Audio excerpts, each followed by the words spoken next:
Good morning all of you. How are you बेटा? Maybe all of you are fine and healthy. बेटा जैसा कि आपको पता है अभी कोरोना का टाइम चल रहा है, तो आप लोगों को अपने आप को सेफ रखना है, लेकिन साथ साथ स्टडी पर भी प्रॉपर फोकस करना है। तो आज हम लोग जो है आपको सबसे पहले अपने आप से इंट्रोड्यूस कराती हूँ। My self Anita Yadav, geography lecturer. आज मैं आप लोगों को जो पृथ्वी कि इंटीरियर ऑफ द अर्थ है, अपना जो टॉपिक है आज का इंटीरियर ऑफ द अर्थ, उसके बारे में डिटेल से डिस्कस करेंगे।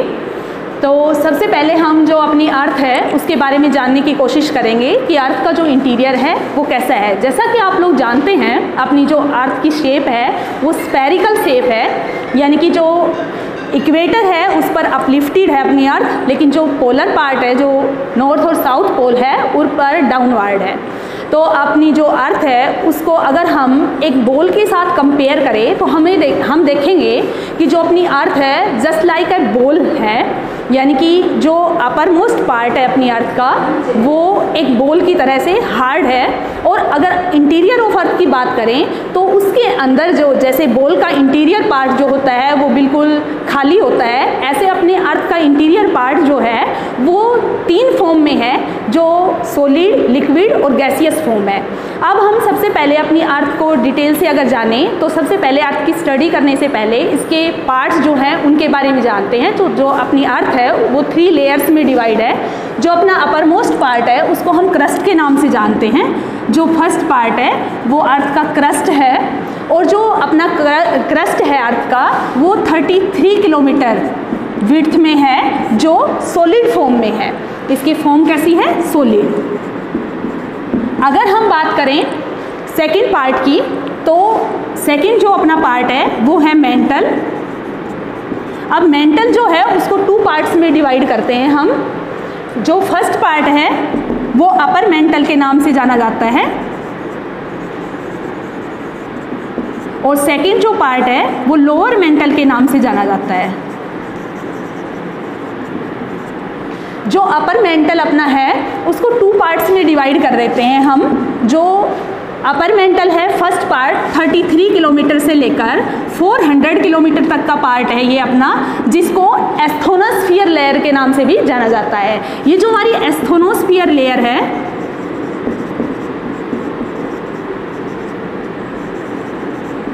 ये हमारे अर्थ के अपर पार्ट को, मेंटल के अपर पार्ट को बनाती है। इसके नीचे का जो हमारा पार्ट है 400 किलोमीटर से लेकर 460 किलोमीटर तक का जो पार्ट है हमारा वो ट्रांजिशनल जोन के नाम से जाना जाता है। ट्रांजिशनल जोन है ये हमारी, जो 460 किलोमीटर के एरिया में आती है। ये जो 400 किलोमीटर से लेकर 460 किलोमीटर का जो एरिया है मैंने अभी बताया, ये ट्रांजिशनल जोन के नाम से जाना जाता है। उसके बाद अगर हम बात करें मेंटल की, तो जो मेंटल की अपनी विड्थ है वो 2900 किलोमीटर है बेटा। 2900 किलोमीटर तक अपना मेंटल का पार्ट आता है। उसके बाद हमारा कोर्स स्टार्ट हो जाता है। तो जो हमारा मेंटल है उसके बारे में हम अभी डिटेल में पढ़ेंगे कि वो अंदर का पार्ट किस फॉर्म में है। उसके बाद हम थर्ड पार्ट की बात करते हैं। जो हमारा कोर है अर्थ का वो थर्ड पार्ट है हमारा अर्थ का। तो इस तरह से हम अर्थ को 3 पार्ट्स में डिवाइड कर लेते हैं। उसके बाद अगर हमें अर्थ के इंटीरियर को जानना है तो इसके बिहार पर हमें इंटीरियर ऑफ अर्थ को जानने के लिए कुछ एविडेंस कलेक्ट किए गए जियोग्राफर्स के द्वारा। उन एविडेंस के बेस्ड पर बहुत सारे जो व्यूज़ हैं वो आए हमारे सामने। उनकी स्टडी करने के बाद हम अर्थ के इंटीरियर को जान पाएंगे। तो सबसे पहले हम जो एविडेंस है उनके बारे में जानते हैं, जो सोर्सेज हैं उनके बारे में जानते हैं। तो अर्थ की जब स्टडी की गई तो 2 तरह के सोर्सेज थे जो हमारे सामने आए। जो फर्स्ट सोर्स था हमारा direct source, sources of interior earth.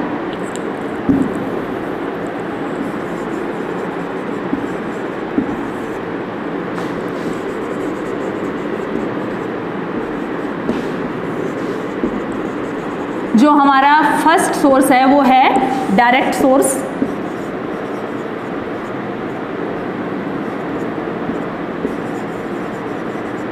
Direct sources and second one is indirect sources.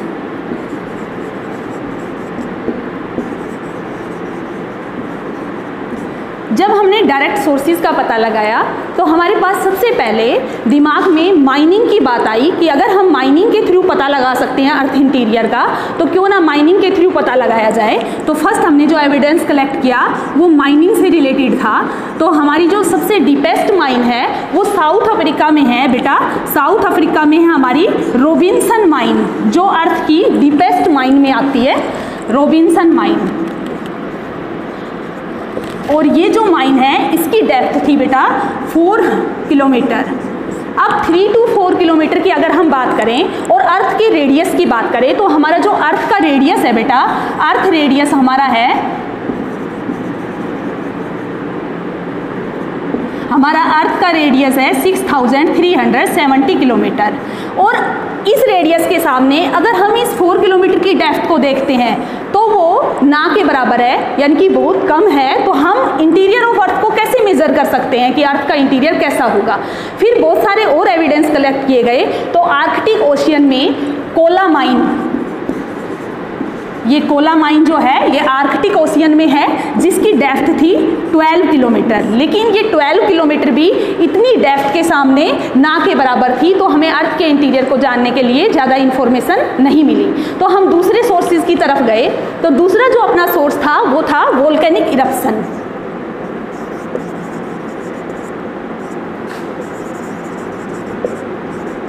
Volcanic eruption, अगर हम वोल्केनो की बात करें तो जब भी वोल्केनिक इरप्शन होता है बेटा, तो आप लोगों ने देखा होगा वीडियोस वगैरह में, टीवी पर, न्यूज़पेपर, मैगजीन्स में आपने सुना होगा कि जब भी वोल्केनिक इरप्शन होता है तो अर्थ के इंटीरियर से सॉलिड, लिक्विड और गैस तीनों फॉर्म में मटेरियल निकलता है।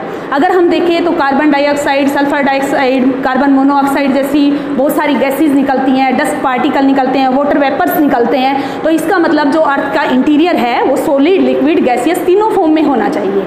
ये हमने वोल्केनिक इरप्शन के थ्रू पता लगाया।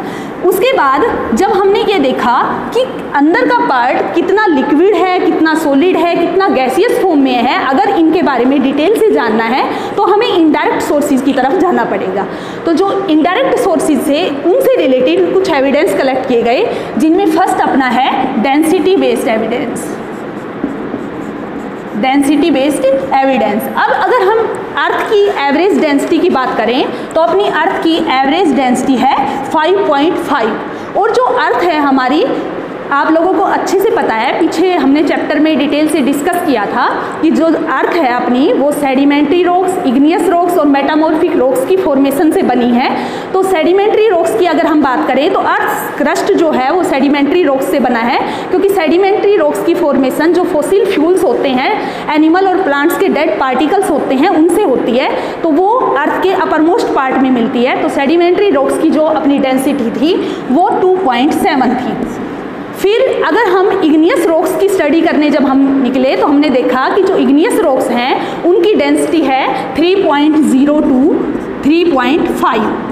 अब हम देखें तो सेडिमेंट्री रॉक्स अपर पार्ट पर मिलती है, लेकिन जो इग्नियस रॉक्स है वो नीचे मिलती है हमें। तो जैसे जैसे हम अर्थ के इंटीरियर पर जा रहे हैं वैसे वैसे डेंसिटी क्या हो रही है, इंक्रीज हो रही है। यानी कि 2.7 सेडिमेंट्री रॉक्स की डेंसिटी, लेकिन इग्नियस रॉक्स की डेंसिटी कितनी है, 3.02, 3.5। यानी कि जैसे जैसे अर्थ के इंटीरियर में गए डेंसिटी इंक्रीज हो रही है। और आपको ये अच्छे से पता है अगर डेंसिटी इंक्रीज होती है तो इसका मतलब क्या होता है, अर्थ का इंटीरियर पार्ट है वो सॉलिड फॉर्म में होना चाहिए, क्योंकि डस्ट पार्टिकल जितने कंजेस्टेड होंगे या कोई भी मटेरियल जितना कंजेस्टेड होगा उनके अंदर वैक्यूम नहीं होगा और उनके अंदर गैप नहीं होगा, तो वो हार्ड फॉर्म में आ जाते हैं, यानी कि वो सॉलिड फॉर्म में आ जाते हैं। तो इसका मतलब क्या है कि जो अर्थ का इंटीरियर है वो सॉलिड फॉर्म में होना चाहिए। ये डेंसिटी बेस्ड एविडेंस था अपना। उसके बाद नेक्स्ट एविडेंस की तरफ हम चलते हैं। दूसरा जो हमारा एविडेंस था वो टेम्परेचर बेस्ड एविडेंस था।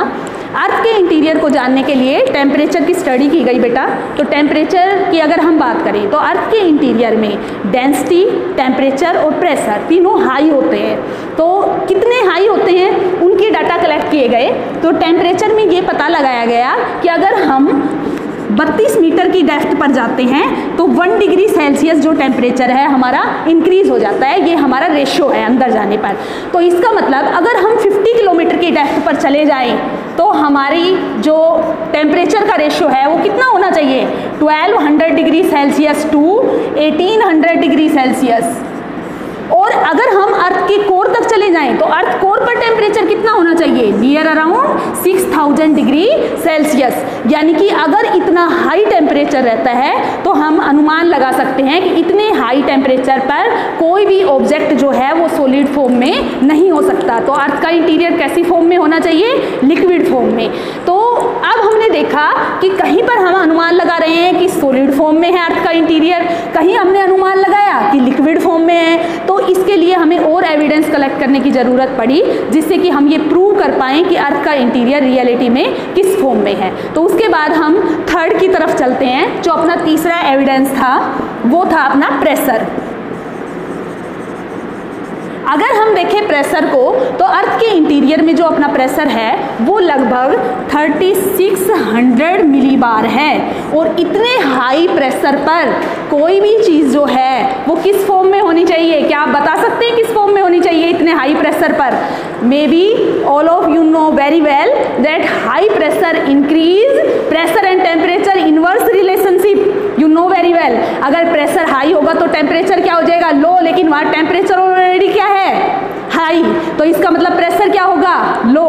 तो हाई टेम्परेचर के कारण कोई भी अगर वस्तु लिक्विड फॉर्म में कन्वर्ट हो चुकी है तो वो लिक्विड फॉर्म में होना चाहिए। लेकिन उसके बाद भी फिर और बहुत सारे एविडेंस थे जिनकी तरफ हमारा ध्यान गया। तो उनमें से एक अपना था अर्थक्वेक। अगर हम अर्थक्वेक की बात करें तो जो अर्थक्वेक है वो हमारे यहाँ जितने भी अर्थक्वेक आते हैं, आपको पता है अर्थक्वेक का मतलब क्या होता है, movement on the earth. Movement on the earth surface is not only earthquake. Earthquake means plate movements, oceanic bottom movement and different types of movements are known as earthquake. अगर हम बात करें तो जो अर्थक्वेक है उसमें अर्थक्वेक आने के लिए 3 वेव्स जो हैं वो रेस्पॉन्सिबल होती है। कौन कौन सी वेव्स होती हैं? फर्स्ट पी वेव्स, सेकंड है अपनी एस वेव्स और थर्ड एल वेव्स। अब हम इनके बारे में जानते हैं। जो प्राइमरी वेव्स है अपनी, इनको प्राइमरी वेव्स भी बोलते हैं, ट्रांसफर वेव्स के नाम से भी इनको जानते हैं। और ये जो वेव्स होती हैं इनकी जो स्पीड होती है वो 8 किलोमीटर पर सेकेंड होती है बेटा। और 8 किलोमीटर पर सेकेंड स्पीड के बावजूद भी इनकी जो क्वालिटी होती है ये है कि ये तीनों फॉर्म में से पास आउट हो सकती है, लिक्विड, सॉलिड और गैसियस, तीनों फॉर्म में से ये क्रॉस हो सकती है पी वेव्स। उसके बाद हम बात करते हैं एस वेव्स की। जो एस वेव्स है इनको सेकेंडरी वेव्स बोलते हैं बेटा। इनकी जो स्पीड होती है वो 4 किलोमीटर पर सेकेंड होती है, लेकिन इनकी जो बेस्ट क्वालिटी है वो ये है कि जैसे ही लिक्विड पार्ट आता है ये डिसअपीयर हो जाती है, यानी कि सॉलिड और गैसियस फॉर्म में से ही पास आउट हो सकती है। उसके बाद अगर हम बात करें एल वेव्स की तो जो एल वेव्स है इनको सरफेस वेव्स बोलते हैं। सरफेस मतलब सिर्फ सरफेस पर ही मूवमेंट होगा इनका, अर्थ के इंटीरियर में मूव नहीं करती है ये, इसलिए इनको सरफेस वेव्स के नाम से जानते हैं। और जो ये वेव्स हैं इनकी सबसे पहले स्टडी किसने की थी वो भी मैं आपको बता देती हूँ। सबसे पहले रिचार्ड और मर्केली, ये 2 जियोग्राफर हुए हैं जिन्होंने सबसे पहले इन वेव्स को डिफाइन किया था। और इन्होंने एक मर्केटर स्केल और एक जो रिएक्टर स्केल है वो दी थी, जिनमें नंबरिंग होती है 0 to 9 और 0 to 12, 1 to 12 सॉरी 1 to 12।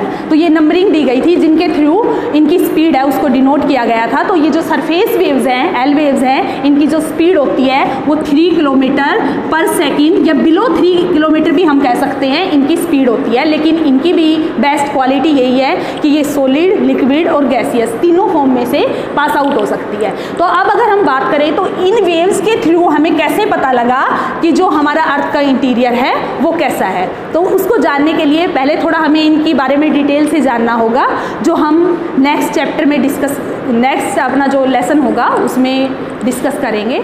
तो आज के लिए इतना ही। थैंक यू बेटा।